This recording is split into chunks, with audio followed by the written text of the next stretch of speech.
I've heard that you play behind a screen. What is all this about? I don't think musicians are playing behind a screen. They're just playing behind the characters. Big difference. Yeah, there is a subtle difference. A big difference.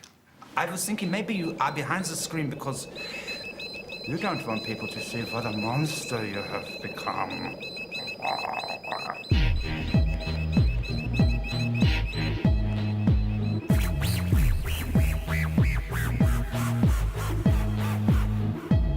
This is a breakfast club! I have to say I'm not convinced. I mean, everybody knows these characters are plainly fictitious. I mean, what possible purpose do these fantasies serve? Well, I am presented with a curious and tightly interwoven scenario here. They are surrounded with situations which constantly reaffirm their solutions. Yeah. For this reason, I have recommended that they remain under my supervision for further analysis.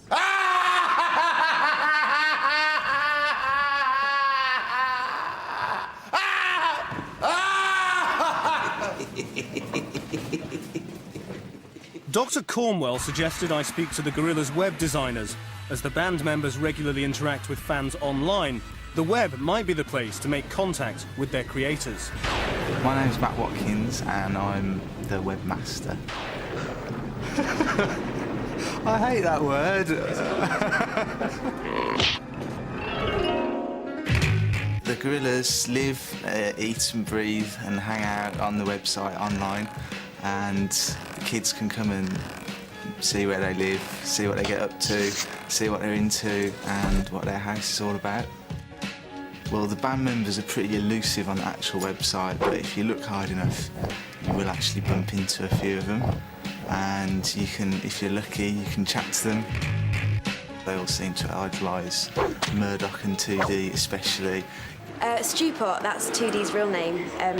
We were deeply in love. I mean, I still do love him, but it was just that Murdoch. I mean, every time 2D's back was turned, he was like trying it on with me, and it kind of just ruined our relationship. And you know, it was a real, well, actually, it ruined a couple of my T-shirts as well, come to think of it. When I first met Murdoch, he told me he'd seen me in a magazine. He said he'd always fancied me. It was quality. He bought me loads of drinks. And asked me back to his place. OK, cool. I thought he'd live somewhere really flash. But it was just some old van in a car park. It was such a state. It's not funny. When I woke up in the morning, he was gone. So was my purse. He is disgusting. Last time we were talking about Mr. Harding and the problems he has with his wife. I think we made some progress, gentlemen. I can hear them. I can hear him coming out of that speaker up there. It sounds like the squeaking of an old man's knee joint. Be quiet, Mr. Hewlett. Only it's lower. Mr. Hewlett, you're disturbing the others.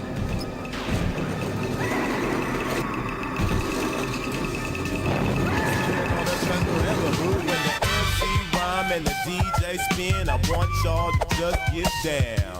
Now while the MC rhyming and the DJ cutting, I want y'all to just get down. And when the MC rhyme and the DJ spin, I want y'all to just get down. Now while the MC rhyming and the DJ cutting, I want y'all to just get down.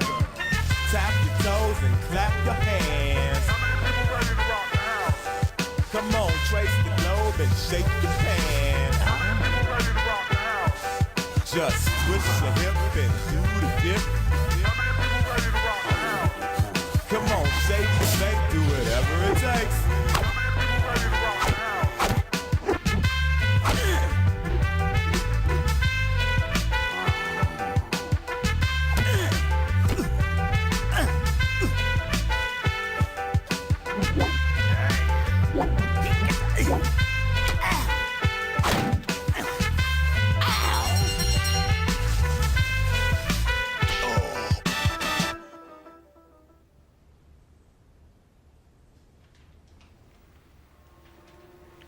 Perhaps you'd like to begin by telling us how you first started drawing these characters and what the inspiration was for their personalities. Oh, inspiration for their personalities.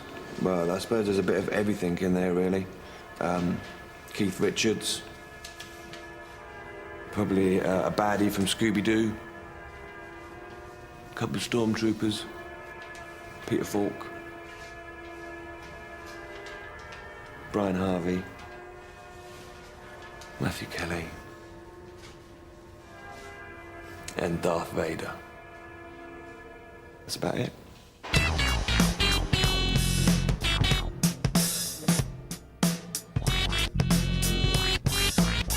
These action figures, they're useless. My head doesn't wobble like that. Yeah, it does, D. Look. Ross, do it again.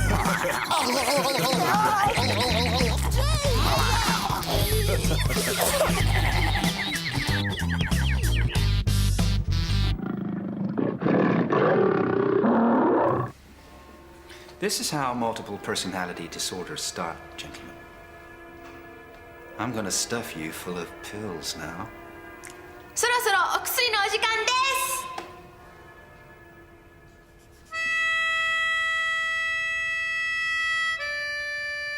It's a thin line that Jamie's walking. The influences he claims went into the characters are in fact just different parts of his own personality.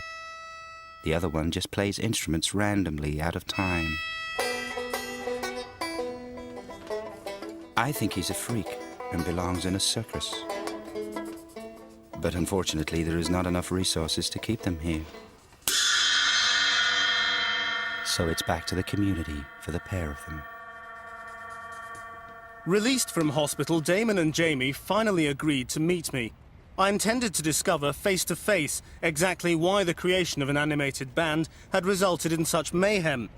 The interview was conducted at a secret location, and strangely, their identities disguised. It's really good to have caught up with you both. Why have you gone into hiding?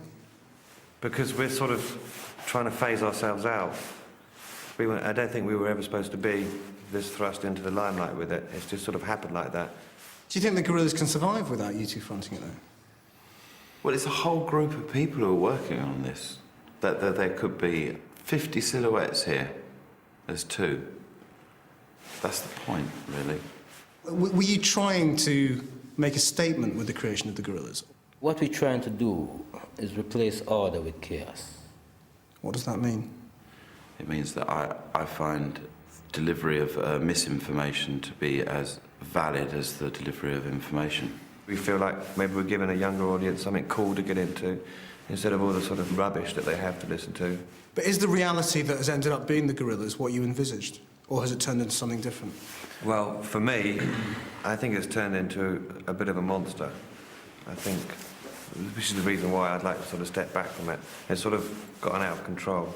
And I think being silhouettes is the first step for us to phasing ourselves out of the picture.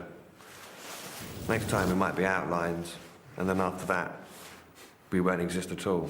We'll pull out. Well, good luck. I better let you go. Thank you.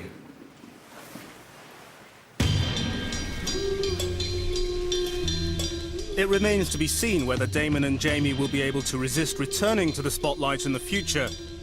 What's clear for now is that despite a series of misleading and frankly absurd testimonies, the two men are far from insane. They believe Gorillaz subverts manufactured mass-market music and allows them to pursue highly personal visions while enjoying mainstream success. Whether or not Gorillaz fans get that is hard to tell. For the time being, the answers, such as they are, lie with 2D, Murdoch, Noodle and Russell.